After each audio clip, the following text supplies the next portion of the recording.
Point number 1, ಮನ್ನಾ ಎಂದರೇನು, ಅದು ಹೇಗಿರುತ್ತೆ?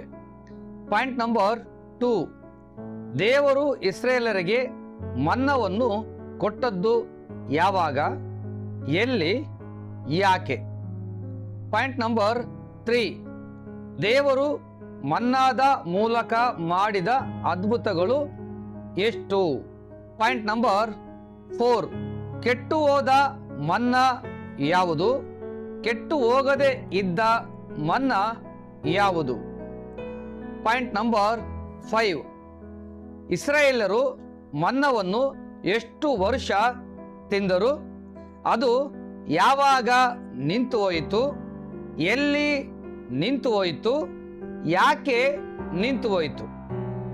ಪಾಯಿಂಟ್ ನಂಬರ್ 6, ಮನ್ನಾದ ಕುರಿತು ಯೇಸು ಕ್ರಿಸ್ತನ ಸ್ಟೇಟ್ಮೆಂಟ್ ಏನು? ಪಾಯಿಂಟ್ ನಂಬರ್ 7, ಮನ್ನಾದ ಮೂಲಕ ನಾವು ಕಲಿಯಬೇಕಾದ ಆತ್ಮಿಕ ಪಾಠಗಳು ಯಾವುವು ಅಂತ ಇಂದಿನ ಈ ವಿಡಿಯೋದಲ್ಲಿ ತಿಳಿಯೋಣ. ವಿಡಿಯೋವನ್ನು ಪ್ರಾರಂಭದಿಂದ ಕೊನೆಯ ತನಕ ನೋಡಿರಿ, ಆಗ ಮಾತ್ರ ಮನ್ನಾದ ಕುರಿತು ಸಂಪೂರ್ಣ ಮಾಹಿತಿ ನಿಮಗೆ ಗೊತ್ತಾಗುತ್ತೆ. ಈ ವಿಡಿಯೋ ಇಷ್ಟ ಆದರೆ ನೀವು ಲೈಕ್ ಮಾಡಿರಿ, ಅನೇಕರಿಗೆ ಈ ವಿಡಿಯೋವನ್ನು ಶೇರ್ ಮಾಡಿರಿ, ನಿಮ್ಮ ಅಭಿಪ್ರಾಯವನ್ನು ಕಾಮೆಂಟ್ಸ್ನಲ್ಲಿ ತಿಳಿಸ್ರಿ. ಈ ನನ್ನ ಚಾನಲನ್ನು ಸಬ್ಸ್ಕ್ರೈಬ್ ಮಾಡಿಕೊಳ್ಳೋದನ್ನು ಮರೆಯಬೇಡಿ. Hi, hello, praise to God. ಕ್ರಿಸ್ತೇಸು ನಾಮದಲ್ಲಿ ನಿಮ್ಮೆಲ್ಲರಿಗೂ ಶುಭ ವಂದನೆಗಳು. ನಾನು ಸಹೋದರ Anjaneya Timothy. Welcome to Jesus gospel mission. ನಾನು ಆನ್ಲೈನಲ್ಲಿ ಕ್ಲಾಸ್ಗಳನ್ನು ತಗೊಳ್ತೀನಿ, ಗೂಗಲ್ ಮೀಟಲ್ಲಿ. ಈಗ ನಾನು ರೂತಳ ಗ್ರಂಥದ ಕ್ಲಾಸನ್ನು ಆಲ್ರೆಡಿ ಪ್ರಾರಂಭ ಮಾಡಿದ್ದೀನಿ. ನಿಮಗೆ ಯಾರಿಗಾದರೂ ಇಂಟ್ರೆಸ್ಟ್ ಇದ್ದರೆ ಈ ನಂಬರ್ಗೆ ಕಾಲ್ ಮಾಡಿ, ನಾನು ವಿವರಗಳನ್ನು ಹೇಳ್ತೀನಿ. ನಾವು ಮನ್ನಾದ ಕುರಿತು ಸತ್ಯವೇದದಲ್ಲಿ ಮೊಟ್ಟ ಮೊದಲು ವಿಮೋಚನಾ ಕಾಂಡ 16ನೇ ಅಧ್ಯಾಯದಲ್ಲಿ ಕಾಣ್ತೀವಿ. ವಾಕ್ಯ ಓದೋಣ. ವಿಮೋಚನಾ ಕಾಂಡ 16ನೇ ಅಧ್ಯಾಯ 31ನೇ ವಚನ. ಇಸ್ರಾಯೇಲರು ಆ ಆಹಾರಕ್ಕೆ ಮನ್ನಾ ಎಂದು ಹೆಸರಿಟ್ಟರು. ಅದು ಬಿಳಿ ಕೊತ್ತಂಬರಿ ಕಾಳಿನಂತಿದ್ದು ರುಚಿಯಲ್ಲಿ ಜೇನುತುಪ್ಪ ಕಲಸಿದ ದೋಷಗಳ ಆಗಿತ್ತು. ಇಸ್ರಾಯೇಲರು ಐಗುಪ್ತ ದೇಶವನ್ನು ಬಿಟ್ಟು ಬಂದದ್ದು ಕ್ರಿಸ್ತಪೂರ್ವ 1547ನೇ ಇಸ್ವಿಯ ಚೈತ್ರ ಮಾಸದ 14ನೇ ತಾರೀಕು ಶುಕ್ರವಾರದಂದು. ಅಲ್ಲಿಂದ ಅವರು ಕರೆಕ್ಟಾಗಿ 1 ತಿಂಗಳ ನಂತರ, ಅಂದರೆ ಕ್ರಿಸ್ತಪೂರ್ವ 1547ನೇ ಇಸ್ವಿಯ ವೈಶಾಖ ಮಾಸದ 15ನೇ ತಾರೀಕು ಶನಿವಾರದಂದು ಇಸ್ರಾಯೇಲರು ಏಲೀಮನ್ನು ಬಿಟ್ಟು ಏಲೀಮಿಗೂ ಮತ್ತು ಸೀನಾಯಿ ಬೆಟ್ಟಕ್ಕೂ ನಡುವೆ ಇರುವಂತ ಸೀನ್ ಅರಣ್ಯಕ್ಕೆ ಬರ್ತಾರೆ. ಅಲ್ಲಿಗೆ ಬಂದಾಗ ಇಸ್ರಾಯೇಲರು ಮೋಶೆ ಆರೋನನಿಗೆ ವಿರುದ್ಧವಾಗಿ ಗುನುಗುಟ್ಟುತ್ತಾರೆ. ನೀವು ನಮ್ಮನ್ನು ಹಸಿವಿನಿಂದ ಸಾಯಿಸ್ಲಿಕ್ಕೋಸ್ಕರನೇ ಈ ಅರಣ್ಯದೊಳಕ್ಕೆ ಕರ್ಕೊಂಡು ಬಂದಿದ್ದೀರಿ. ನಾವು ಐಗುಪ್ತದಲ್ಲಿ ಇದ್ದಾಗಲೇ ಯೆಹೋವನ ಕೈಯಿಂದ ಸತ್ತಿದ್ದರೆ ಎಷ್ಟೋ ಮೇಲಾಗಿತ್ತು. ನಾವು ಅಲ್ಲಿದ್ದಾಗ ಮಾಂಸಪಾತ್ರಗಳ ಮುಂದೆ ಕುಳಿತು ಹೊಟ್ಟೆ ತುಂಬ ಊಟ ಮಾಡ್ತಿದ್ವಿ. ಈ ರೀತಿಯಾಗಿ ಗುನುಗುಟ್ಟುತ್ತಾರೆ. ಆಗ ದೇವರು ಮೋಶೆಯೊಟ್ಟಿಗೆ ಈ ರೀತಿಯಾಗಿ ಮಾತಾಡ್ತಾನೆ. ನಾನು ಆಕಾಶದಿಂದ ನಿಮಗೋಸ್ಕರ ಮನ್ನವನ್ನ ಸುರಿಸ್ತೀನಿ ಅಂತ ಹೇಳು. ಒತ್ತಾರೆಯಲ್ಲಿ ಹೊರಗಡೆ ಬಂದು ಪ್ರತಿಯೊಬ್ಬನು ಆಯಾ ದಿನಕ್ಕೆ ಎಷ್ಟು ಬೇಕೋ ಅಷ್ಟು ಮಾತ್ರ ಕೂಡಿಸಿಕೊಳ್ಬೇಕಂತ ಹೇಳೋರಿಗೆ. ಇದರಿಂದ ನಾನು ಇವರು ನನ್ನ ಬೋಧನೆಯನ್ನು ಅನುಸರಿಸಿ ನಡೀತಾರೋ ಇಲ್ವೋ ಅಂತ ಪರೀಕ್ಷೆ ಮಾಡ್ತೀನಿ. 6ನೇ ದಿನದಲ್ಲಿ ಇವರು ಕೂಡಿಸಿಕೊಂಡಂತ ಮನ್ನವನ್ನ ನಾನು 2ರಷ್ಟು ಮಾಡ್ತೀನಿ. ಆ ದಿನ ಅವರಿಗೆ ನಾನು 2ರಷ್ಟು ಆಹಾರವನ್ನ ಕೊಡ್ತೀನಿ ಅಂತ ಹೇಳು ಅಂತ ದೇವರು ಮೋಶೆಗೆ ಹೇಳ್ತಾರೆ. ಆಗ ಮೋಶೆ ಆರೋನರು ಇಸ್ರಾಯೇಲರ ಬಳಿಗೆ ಬಂದು ಈ ರೀತಿಯಾಗಿ ಹೇಳ್ತಾರೆ, ನಿಮ್ಮನ್ನ ಐಗುಪ್ತ ದೇಶದಿಂದ ಕರ್ಕೊಂಡು ಬಂದಿದ್ದು ಯೆಹೋವನೇ ಅಂತ ಈ ದಿನ ಸಾಯಂಕಾಲ ಗೊತ್ತಾಗುತ್ತೆ. ಒತ್ತಾರೆಯಲ್ಲಿ ದೇವರ ಮಹಿಮೆಯನ್ನ ಕಾಣ್ತೀರಿ. ನೀವು ಗುನುಗುಟ್ಟಿದ್ದು ಯೆಹೋವನಿಗೆ ಕೇಳಿಸಿದೆ ಅಂತ ಹೇಳ್ತಾರೆ. ಮೋಶೆ ಆರೋನರು ಇಸ್ರಾಯೇಲರೊಂದಿಗೆ ಮಾತಾಡುವಾಗಲೇ ದೇವರು ಮೇಘದಲ್ಲಿದ್ದುಕೊಂಡು ಎಲ್ಲಾ ಇಸ್ರಾಯೇಲರಿಗೆ ಕೇಳಿಸುವ ಹಾಗೆ ಮೋಶೆಯೊಂದಿಗೆ ಹೀಗೆ ಮಾತಾಡ್ತಾನೆ, ಇಸ್ರಾಯೇಲರ ಗುನುಗುಟ್ಟುವಿಕೆ ನನಗೆ ಕೇಳಿಸಿತು. ನೀವು ಸಾಯಂಕಾಲದಲ್ಲಿ ಮಾಂಸವನ್ನು ಒತ್ತಾರೆಯಲ್ಲಿ ರೊಟ್ಟಿಯನ್ನು ತಿನ್ನುವಿರಿ. ಇದರಿಂದ ನಾನೇ ನಿಮ್ಮ ದೇವರಾದ ಯೆಹೋವನಂತ ನಿಮಗೆ ಗೊತ್ತಾಗುತ್ತೆ ಅಂತ ಹೇಳ್ತಾನೆ. ದೇವರು ತಾನು ಹೇಳಿದ ಪ್ರಕಾರವಾಗಿ ಆ ದಿನ ಸಾಯಂಕಾಲ ಲಾವಕ್ಕಿಗಳನ್ನ ಕಳಿಸ್ತಾನೆ.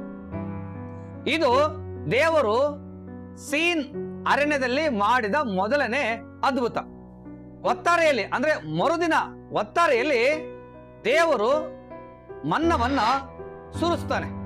ಇದು ದೇವರು ಸೀನ್ ಅರಣ್ಯದಲ್ಲಿ ಮಾಡಿದ ಎರಡನೆಯ ಅದ್ಭುತ. ಕ್ರಿಸ್ತಪೂರ್ವ 1547 ಇಸ್ವಿಯ ವೈಶಾಖ ಮಾಸದ 16ನೇ ತಾರೀಕು ಭಾನುವಾರದಂದು ದೇವರು ಸೀನ್ ಅರಣ್ಯದಲ್ಲಿ ಮೊಟ್ಟ ಮೊದಲನೇ ಬಾರಿಗೆ ಆಕಾಶದಿಂದ ಮನ್ನವನ್ನ ಸುರಿಸ್ತಾನೆ. ಇಸ್ರಾಯೇಲರು ಅದನ್ನ ಆರಿಸಿಕೊಳ್ಳಿಕ್ಕೆ ಅಂದ್ರೆ ಕೂಡಿಸಿಕೊಳ್ಳಿಕ್ಕೆ ಹೋದಾಗ ಇದೇನಿರಬಹುದು ಅಂತ ಮಾತಾಡಿಕೊಳ್ತಾರೆ. ಆಗ ಮೋಶೆ ಅವರಿಗೆ ಈ ರೀತಿಯಾಗಿ ಹೇಳ್ತಾನೆ, ಇದು ದೇವರು ನಿಮಗೋಸ್ಕರ ಕೊಟ್ಟ ಆಹಾರ. ಒಬ್ಬೊಬ್ಬನು ಒಂದೊಂದು ಗೋಮೇರಿನಷ್ಟು ಕೂಡಿಸಿಕೊಳ್ಳಿರಿ ಅಂತ ಹೇಳ್ತಾನೆ. ಗೋಮೇರ್ ಅಂದ್ರೆ ಏಫಾದಲ್ಲಿ 10ನೆಯ 1 ಭಾಗ ಅಂತ ಅರ್ಥ. ಏಫಾ ಅಂದ್ರೆ 30 ಸೇರು. ಗೋಮೇರ್ ಅಂದ್ರೆ 3 ಸೇರು. 3 ಸೇರು ಒಬ್ಬೊಬ್ಬನಿಗೆ ಕೂಡಿಸಿಕೊಳ್ಳಬೇಕು ಅಂತ ಮೋಶೆ ಇಸ್ರಾಯೇಲರಿಗೆ ಹೇಳ್ತಾನೆ. ಇಸ್ರಾಯೇಲರು ಆ ದಿನ ಮೊದಲು ಬಂದವರು ಹೆಚ್ಚಾಗಿ ಕೂಡಿಸಿಕೊಳ್ತಾರೆ, ಲೇಟಾಗಿ ಬಂದವರು ಕಡಿಮೆ ಕೂಡಿಸಿಕೊಳ್ತಾರೆ. ಅವರು ಅಳತಿ ಮಾಡಿ ನೋಡಿದಾಗ ಒಬ್ಬೊಬ್ಬನಿಗೆ ಒಂದೊಂದು ಗೋಮೇರಿನಷ್ಟು ಸಿಕ್ಕಿರುತ್ತೆ. ಹೆಚ್ಚಾಗಿ ಕೂಡಿಸಿಕೊಂಡವನಿಗೆ ಹೆಚ್ಚಾಗಿರಲ್ಲ, ಕಡಿಮೆಯಾಗಿ ಕೂಡಿಸಿಕೊಂಡವನಿಗೆ ಏನು ಕಡಿಮೆ ಆಗಿರಲ್ಲ. ಇದು ದೇವರು ಮನ್ನಾದ ಮೂಲಕವಾಗಿ ಮಾಡಿದ ಮೊದಲನೆಯ ಅದ್ಭುತ. ಇದಾದ್ಮೇಲೆ ಮೋಶೆ ಇಸ್ರಾಯೇಲರಿಗೆ ಹೇಳ್ತಾನೆ, ನೀವು ಈ ದಿನ ಕೂಡಿಸಿಕೊಂಡಿರಲ್ಲ ಮನ್ನನ, ಈ ದಿನ ಊಟ ಮಾಡಿ ಖಾಲಿ ಮಾಡಬೇಕು, ನಾಳೆಗೆ ಇಟ್ಕೋಬಾರ್ದು ಅಂತ ಹೇಳಿರ್ತಾರೆ. ಆದ್ರೆ ಕೆಲವರು ಮರುದಿನಕ್ಕೆ ಇಟ್ಕೊಂಡಿರ್ತಾರೆ. ಮರುದಿನಕ್ಕೆ ಇಟ್ಟುಕೊಂಡಂತ ಮನ್ನ ಹುಳ ಬಿದ್ದು ನಾತ ಹಿಡಿದು ಕೆಟ್ಟು ಹೋಗಿರುತ್ತೆ. ಇದು ದೇವರು ಮನ್ನಾದ ಮೂಲಕವಾಗಿ ಮಾಡಿದ ಎರಡನೆಯ ಅದ್ಭುತ.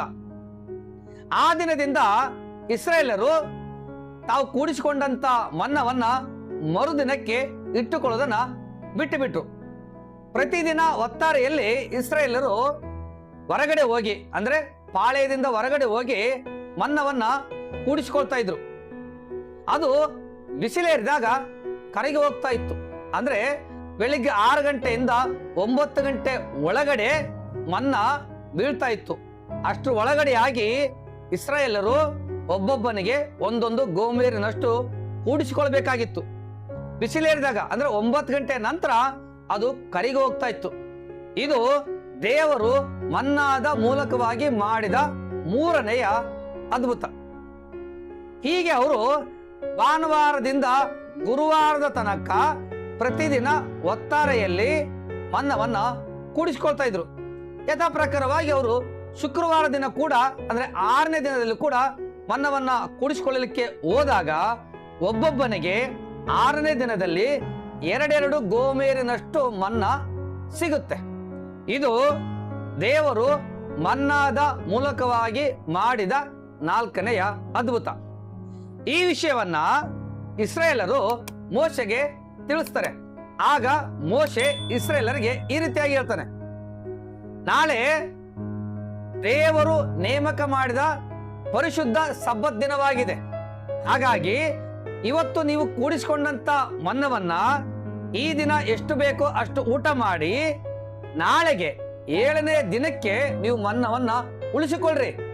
ನಾಳೆ ಸಬ್ಬತ್ ದಿನ ಆಗಿರೋದ್ರಿಂದ 7ನೆಯ ದಿನದಲ್ಲಿ ಮನ್ನ ನಿಮಗೆ ಸಿಗೋದಿಲ್ಲ ಅಂತ ಮೋಶೆ ಇಸ್ರಾಯೇಲರಿಗೆ ಹೇಳ್ತಾನೆ.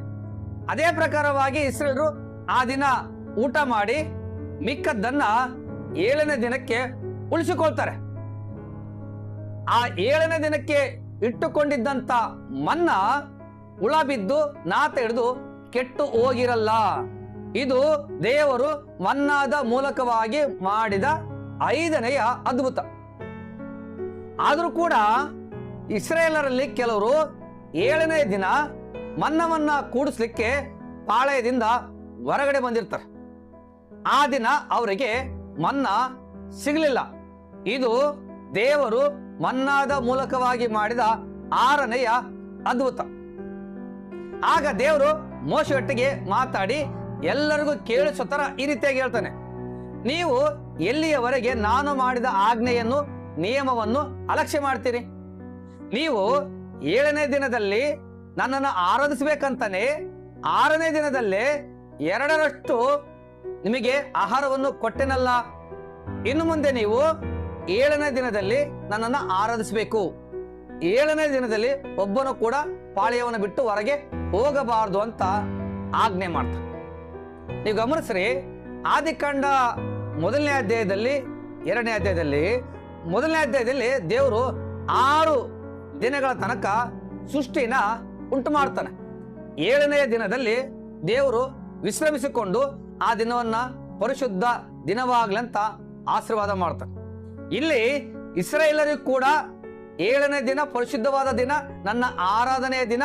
ಆ ದಿನ ಮನ್ನಾ ಕೂಡ ನೀವು ಆರಿಸ್ಕೋಬಾರ್ದು, ಮನ್ನಾ ಕೂಡಿಸಿಕೊಳ್ಳುವ ಕೆಲಸ ಕೂಡ ನೀವು ಮಾಡಬಾರ್ದು ಅಂತಾನೆ 6ನೇ ದಿನದಲ್ಲೇ ದೇವರು ಅವರಿಗೆ 2ರಷ್ಟು ಮನ್ನಾ ಕೊಟ್ಟಿರ್ತಾನೆ. 7ನೇ ದಿನ ಖಂಡಿತವಾಗಿ ನೀವು ನನ್ನ ಆರಾಧನೆ ಮಾಡಬೇಕು, ಇದು ನನ್ನ ಆಜ್ಞೆ ಅಂತ ದೇವರು ಅವರಿಗೆ ತಿಳಿಯಪಡಿಸ್ಲಿಕ್ಕೆ 6ನೇ ದಿನದಲ್ಲಿ ಅವರಿಗೆ 2ರಷ್ಟು ಮನ್ನವನ್ನ ಕೊಟ್ಟಿರ್ತಾನೆ. ಇದು ಕೇವಲ ಇಸ್ರೇಲರಿಗೆ ಮಾತ್ರ ಅಲ್ಲ, ನಮಗೂ ಕೂಡ ಅಪ್ಲೈ ಆಗುತ್ತೆ. ನಾವು 6 ದಿನ ಕೆಲಸ ಮಾಡಬೇಕು, 7ನೆಯ ದಿನದಲ್ಲಿ ವಿಶ್ರಮಿಸಿಕೊಂಡು ದೇವರನ್ನ ಆರಾಧಿಸಬೇಕು. 7ನೇ ದಿನ ಅವರು ಮನ್ನ ಹುಡುಕಕ್ಕೆ ಹೋದ್ರು, ಸಿಕ್ಕಿಲ್ಲ. ನಾವು ಕೂಡ ಭಾನುವಾರದಂದು ದೇವರ ಆಲಯಕ್ಕೆ ಹೋಗದೆ ದುಡಿಮೆಗೆ ಹೋದ್ರೆ ಆವತ್ತಿನ ದುಡಿಮೆ ಅದು ಕೈಗತ್ತೋದಿಲ್ಲ, ಏಳಿಗೆ ಕೂಡ ಆಗೋದಿಲ್ಲ, ಈಡು ಕೂಡ ಆಗೋದಿಲ್ಲ. ಕೆಲವರಿಗೆ ಆಲ್ರೆಡಿ ಅನುಭವ ಆಗಿರುತ್ತೆ. ಸರಿ, ಈಗ ಇದೇ ಮನ್ನದ ಮೂಲಕವಾಗಿ ಇನ್ನೊಂದು ದೊಡ್ಡ ಅದ್ಭುತವನ್ನ ದೇವರು ಅಲ್ಲಿ ಮಾಡ್ತಾನೆ. ಅದೇನಪ್ಪ ಅಂದ್ರೆ, ಮೋಶೆ ಆರೋನನಿಗೆ ಹೇಳ್ತಾನೆ ಏನಂತ, ನೀನು ಒಂದು ಗೋಮೇರಿನಷ್ಟು ಮನ್ನವನ್ನ ಬಂಗಾರದ ಪಾತ್ರೆಯಲ್ಲಿ ತಗೊಂಡು ದೇವರ ಸನ್ನಿಧಿಯಲ್ಲಿ ಇಟ್ಟು ಕಾಪಾಡಬೇಕು ಅಂತ ಹೇಳ್ತಾರೆ. ಇಸ್ರಾಯೇಲರು ಆ ಆಹಾರಕ್ಕೆ ಮನ್ನಾ ಅಂತ ಹೆಸರಿಡ್ತಾರೆ. ಅದು ಬಿಳಿ ಕೊತ್ತಂಬರಿ ಕಾಳಿನಷ್ಟು ಗಾತ್ರ ಇರುತ್ತೆ.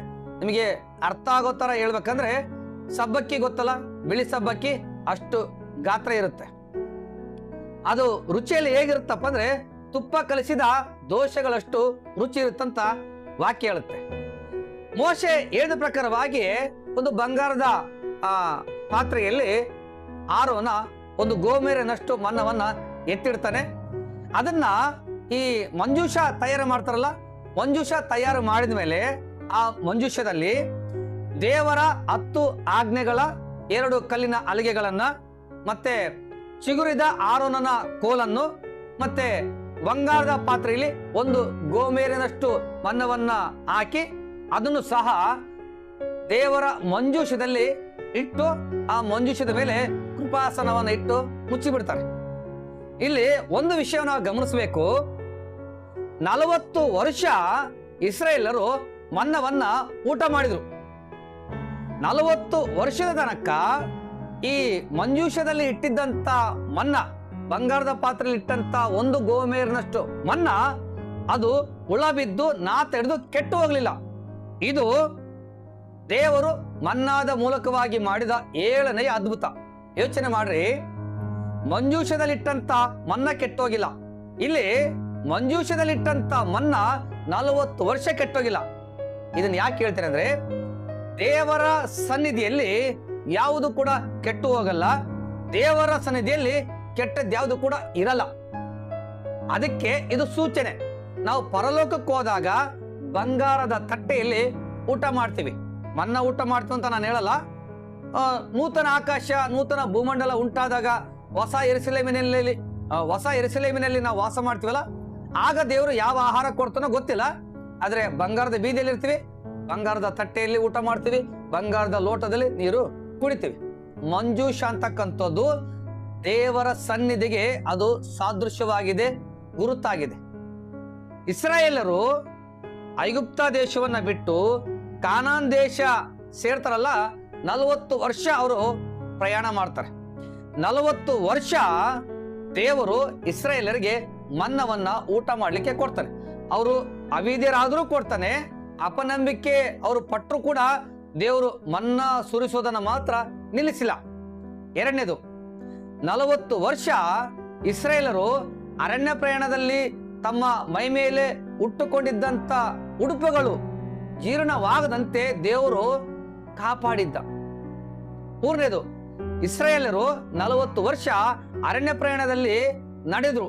ಅವರು ನಡೆದ್ರು ಕೂಡ ಅವರ ಕಾಲುಗಳು ಬಾತು ಹೋಗದಂತೆ ಕಾಪಾಡಿದ. ಇಷ್ಟೆಲ್ಲ ಅದ್ಭುತಗಳನ್ನ, ಇವು ಮಾತ್ರ ಅಲ್ಲ, ಇನ್ನು ಅನೇಕ ಅದ್ಭುತಗಳನ್ನ ದೇವರು ಅರಣ್ಯ ಪ್ರಯಾಣದಲ್ಲಿ ಇಸ್ರಾಯೇಲರ ಕಣ್ಮುಂದೆಯೇ ಮಾಡ್ತಾನೆ. ಅಷ್ಟೆಲ್ಲ ಅದ್ಭುತಗಳನ್ನ ಅವರು ನೋಡಿದ್ರು ಕೂಡ ದೇವರ ಮೇಲೆ ಅವರಿಗೆ ಅಪನಂಬಿಕೆ ಹುಟ್ಟುತ್ತೆ, ಅವಿಧೇಯರಾಗ್ತಾರೆ. ಅವಿಧೇಯರಾದವರೆಲ್ಲ, ಅಪನಂಬಿಕೆ ಪಟ್ಟವರೆಲ್ಲ ಅರಣ್ಯದಲ್ಲೇ 40 ವರ್ಷಗಳ ತನಕ ಸತ್ತು ಹೋಗ್ತಾರೆ. ಆಗಿನ ಕಾಲದಲ್ಲೂ ದೇವಜನರು ಆ ರೀತಿಯಾಗಿದ್ರು, ಈಗಿನ ಕಾಲದಲ್ಲೂ ಕ್ರೈಸ್ತರಲ್ಲಿ ಅನೇಕರು ಅದೇ ರೀತಿಯಾಗಿ ಇದ್ದಾರೆ. ಅಲ್ಲಿ ಇಸ್ರೇಲರು, ಇಲ್ಲಿ ಕ್ರೈಸ್ತರು, ವ್ಯತ್ಯಾಸ ಏನಿಲ್ಲ, ಕೆಲವರು ಇದ್ದಾರೆ. ಈಗ ಮನ್ನ ಯಾವಾಗ ನಿಂತು ಹೋಯಿತು ಅಂತ ನೋಡೋಣ. ವಾಕ್ಯ ಓದೋಣ. ಯೆಹೋಶುವನ ಗ್ರಂಥ 5ನೇ ಅಧ್ಯಾಯ 10, 11, 12ನೇ ವಚನ. ಇಸ್ರಾಯೇಲರು ಗಿಲ್ಗಾಲಿನಲ್ಲಿ ಇಳುಕೊಂಡಿದ್ದಾಗ ಮೊದಲನೆಯ ತಿಂಗಳಿನ 14ನೆಯ ದಿನದ ಸಾಯಂಕಾಲ ಯೆರಿಕೋವಿನ ಬಯಲಿನಲ್ಲಿ ಪಸ್ಕ ಹಬ್ಬವನ್ನು ಆಚರಿಸಿ ಮರುದಿವಸದಿಂದ ಆ ದೇಶದ ಧಾನ್ಯವನ್ನು ಊಟಕ್ಕೆ ಉಪಯೋಗಿಸತೊಡಗಿದರು.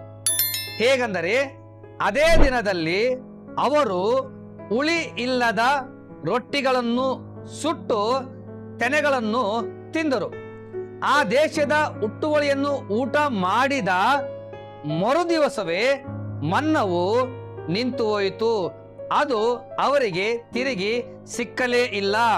ಇಸ್ರಾಯೇಲರು ಆ ವರ್ಷದಲ್ಲೆಲ್ಲ ಕಾನಾನ್ ದೇಶದ ಉತ್ಪನ್ನವನ್ನು ಅನುಭವಿಸುತ್ತಿದ್ದರು. ಇನ್ನೊಂದು ವಾಕ್ಯ ಓದೋಣ. 1ನೇ ಅರಸುಗಳು 8ನೇ ಅಧ್ಯಾಯ 9ನೇ ವಚನ. ಮಂಜೂಷದಲ್ಲಿ 2 ಕಲ್ಲಿನ ಹಲಿಗೆಗಳ ಹೊರತಾಗಿ ಬೇರೇನೂ ಇರಲಿಲ್ಲ. ಯೆಹೋವನು ಐಗುಪ್ತದಿಂದ ಬಂದ ಇಸ್ರಾಯೇಲರೊಡನೆ ಹೋರೇಬ್ ಬೆಟ್ಟದ ಬಳಿಯಲ್ಲಿ ಒಡಂಬಡಿಕೆ ಮಾಡಿಕೊಂಡ ಮೇಲೆ ಮೋಶೆಯು ಅವುಗಳನ್ನು ಅದರಲ್ಲಿಟ್ಟಿದ್ದನು. ಇಲ್ಲಿ ಸೊಲೊಮೋನ ದೇವಾಲಯ ಕಟ್ಟಿದಾಗ ಮಂಜೂಷವನ್ನ ದೇವಾಲಯದಲ್ಲಿ ತಂದಿಡ್ತಾರೆ. ಅಲ್ಲಿ ಆರೋನನ ಚಿಗುರಿದ ಕೋಲು ಮತ್ತು ಬಂಗಾರದ ಪಾತ್ರೆಯಲ್ಲಿಟ್ಟಿದ್ದಂಥ ಮನ್ನ ಅವೆರಡು ಇರಲ್ಲ.